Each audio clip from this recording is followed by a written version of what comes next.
আমার নাম কালী। জন্মের সময় আমার ঠাকুমা বলেছিল, বাবা গো এ যে একেবারে কালী। আমি মাস্টার ডিগ্রি পাস, শিক্ষিত, বেকার। প্রথম পাত্রপক্ষ দেখতে আসছে আমার। আমি চোখ ভরে জল পড়েছি, কপালে ছোট্ট কালোটি, হালকা লিপস্টিক, প্রিয় মেরুন শাড়িটা। তৈরি হয়ে ঘর থেকে বেরোতে ঠাকুমা খেকিয়ে উঠে বললেন, কালো গায়ের রঙে কেউ এমন শাড়ি পরে?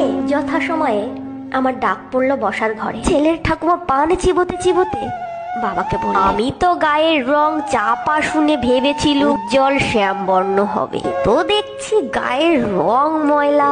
আর বসে থাকা সম্ভব হলো না, দাঁড়িয়ে বললাম, না নাতিও তো যথেষ্ট কালো। শুনে আমার ঠাকুমা বললেন, ওনার আংটি আবার বাঁকা। এমন সময় স্বয়ং পাত্র বলে উঠল, আমায় পাল্টেছে, রুচিগুলো বদলাতে হবে যে এইবার। দিন না ঠাকুমা, দিন না আপনার নাতনিকে। রং যদিও বেজায় কালো, আমি কিন্তু পাত্র ভালো।